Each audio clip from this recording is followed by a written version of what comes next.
Nightbreed is a 1990 fantasy horror film directed by Clive Barker.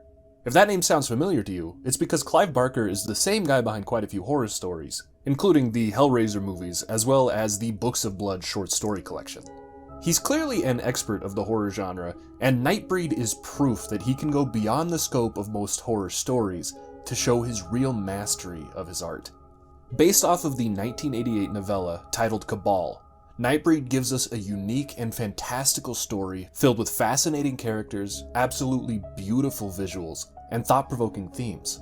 It's also got an absolutely banging soundtrack composed by Danny Elfman, giving the film a haunting and atmospheric score that complements the dark fantasy world. Nightbreed is a truly unique film that stands apart from any other I've seen. If you have seen this movie, then you know what I mean, and if you haven't, then I'm sure that you'll come to love it just as much as I do. Subscribe. The introduction of Nightbreed is mysterious but fairly simple. We're thrown into this world blind, following a man named Boone who's having bizarre nightmares filled with terrifying monsters who live in a place called Midian, as well as incredibly vivid dreams of a serial killer who wears a button-eyed mask and tends to go after just average families. He meets with his psychiatrist, a man named Dr. Decker, who's played by none other than David Cronenberg. I'm currently making my way through Cronenberg's work, and both The Fly and Videodrome have made it into my list of all-time favorite movies, but I never expected to enjoy him so much as an actor. I've got to say, the quiet and reserved way that he portrays Dr. Decker is perfect.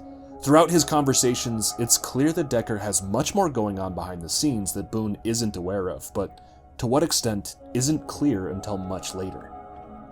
It might start in the mind, but then it changes to flesh and blood. 2 days ago, the police brought me some photographs. Decker tells Boone that he was contacted by the police about a string of murders that happened in the past 10 months. Murders that Boone has dreamt about and described to Decker in incredible detail. Once he sees the photos, Decker says that he's sure that the reason Boone has seen these before is because he's repressing a personality that is a serial killer. He gives Boone some lithium and orders him to go to the cops within 24 hours or else he'll be obligated to call and report him. Boone takes some of the pills and heads home. He begins feeling odd and decides not to go to the cops, and instead he burns many of his belongings and he heads to a club to tell his girlfriend Lori that he'll be leaving. However, his strange feeling doesn't go away, and he leaves the club and wanders into the street where he's hit by a truck and ends up being sent to the hospital.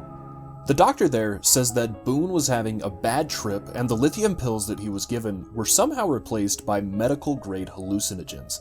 He stays in the hospital to sleep off the bad trip, but when he wakes up, he hears a crazy man mumbling about wanting to go to Midian, the same place that Boone has been dreaming of for years.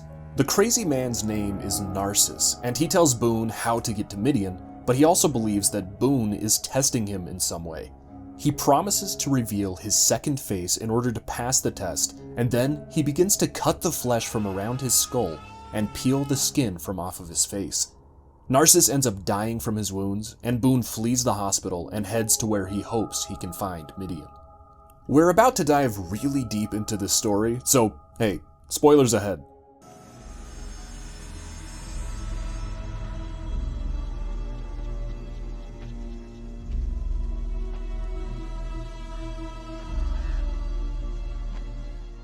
Alright, here we go.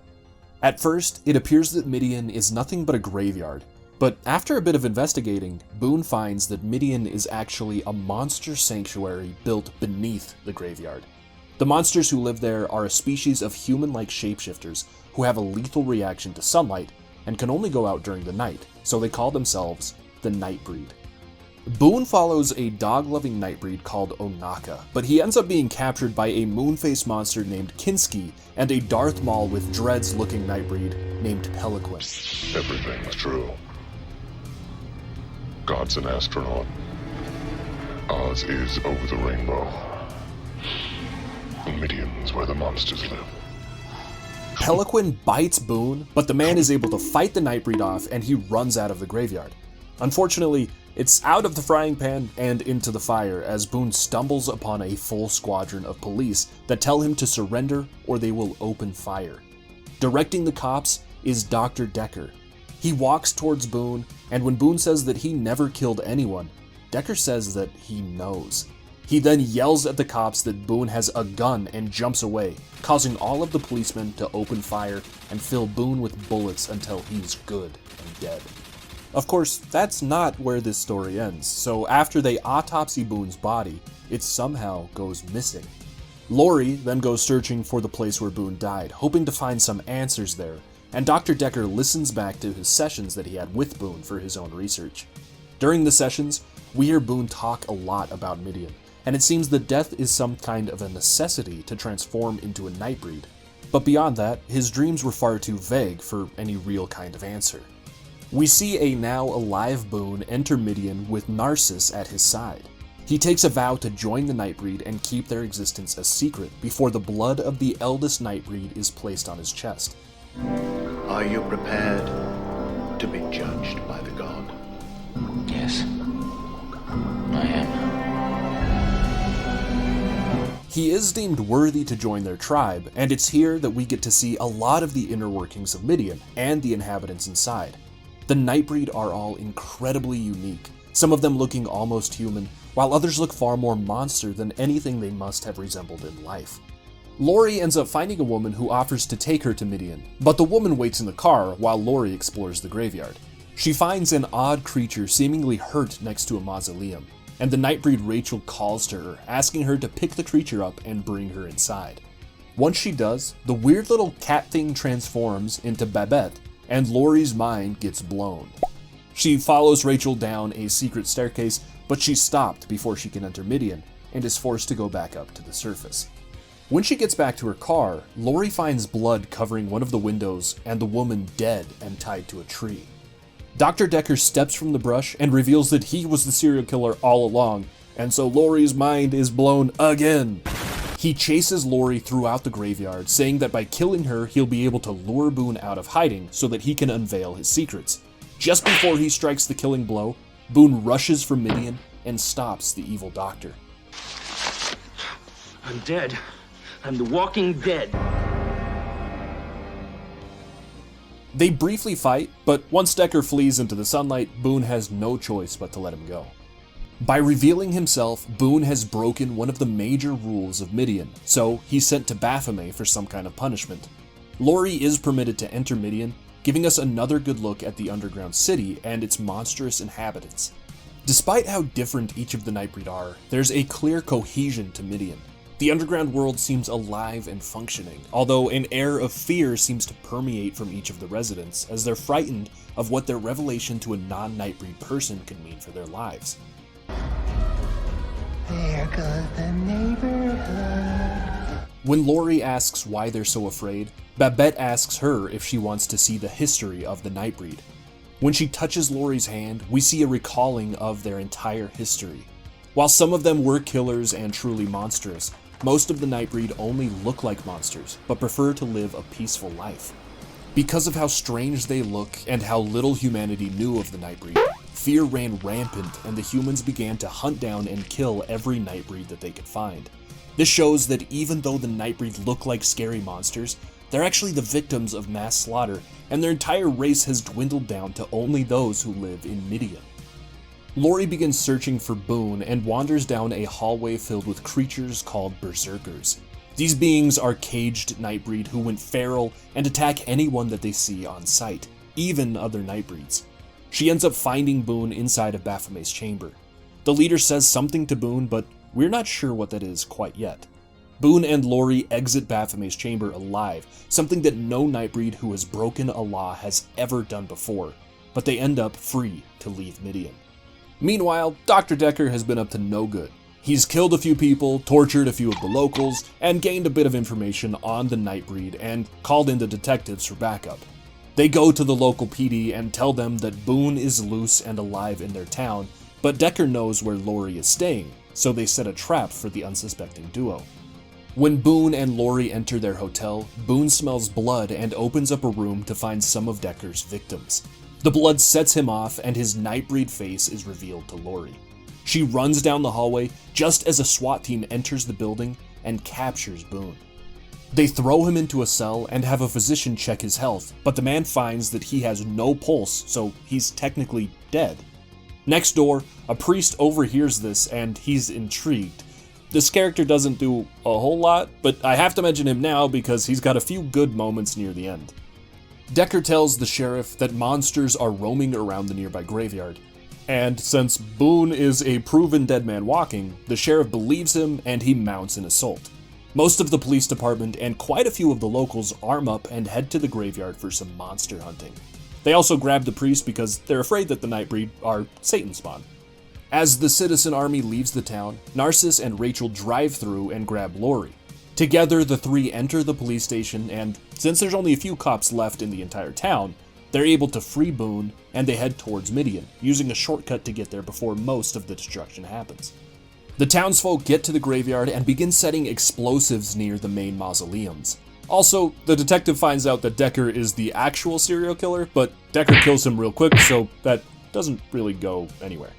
The explosives do what explosives do and explode, and Midian begins to burn. Most of the Nightbreed are too afraid to fight, but our boy Boone shows up just in time to give a rallying speech, so all the able-bodied Nightbreed decide that it's time to defend their home. They arm themselves with planks of wood, but obviously that's not very effective against the humans' guns, so the fight isn't going well for the monsters. Seeing no other choice, Boone goes to the berserkers and he sets them all free, and then the tides of the battle starts to change. The berserkers run through the humans like the Ents ran through Isengard. The humans begin to flee as their numbers dwindle, and one of the best moments has to be when one human tries to shoot a berserker with a rocket launcher, but he completely misses and ends up blowing up a truck full of people. So, I mean, if you're gonna fail hard, I guess. Oh yeah, Decker's here too, and he's all masked up and is absolutely thriving amidst all of this death. He chases Boone through the graveyard, and they fall through the ground and into Midian. Of course, Decker's weapons aren't really effective against Boone, so the fight is completely one-sided. Boone is stabbed through the back, but he's mostly unharmed, and he ends up giving Decker a big ol' hug of death before tossing him off of a cliff and into the depths of Midian. The walls of the underground city are shaking, and it will definitely collapse soon, but Baphomet calls to Boone. He says that this destruction of Midian was inevitable, and it was actually prophesized about millennia ago. He demands Boone take his place as the new leader and lead his people into a new home. He also gives Boone the Nightbreed name Cabal before sending him back to the surface. The ending is a bit all over the place. It tries to set up sequels, but this movie didn't do well enough in the box office to get a sequel movie. The story does continue in some of Clive Barker's written work, but I'll go over some of the highlights of what to expect. Lori stabs herself and forces Boone to make her into a Nightbreed so that she can live with him forever and ever and ever and ever. Baphomet mentions that when he dies, he'll be reborn, but he'll be in the hands of enemy tribes, so there is another tribe of Nightbreeds somewhere out there. Oh, and the priest? He gets Baphomet's blood spilled on him, and his forehead turns into a 5-head. He then gets really mad that he's ugly now, and he kills the sheriff before vowing to make the Nightbreed pay for what they did to him. So, I guess he's the main antagonist in the future. But yeah, that's pretty much all of Nightbreed. Overall, I'd say Nightbreed is a movie unlike any other. The fantastical horror surprises us with monsters that are beautiful and unique and absolutely easy to sympathize with. It's a cinematic wonder that stands out in the genre, making it feel like a lost mythology in the middle of our world. A narrative that explores the themes of identity, acceptance, and the blurred lines between good and evil is something that elevates Nightbreed into something really special, and it's an absolute treat to experience. It is unfortunate that the expansive potential of Nightbreed's cinematic universe wasn't realized, however, as a standalone film, it remains a marvel in its own right. I hope you enjoyed this breakdown and review of Nightbreed, and if you'd like to give it a watch, then check out the description for a link of where you can watch it. If you enjoyed, don't forget to like and subscribe so that you don't miss out on the next great video that we cover. Happy watching, and stay safe out there. Bye-bye!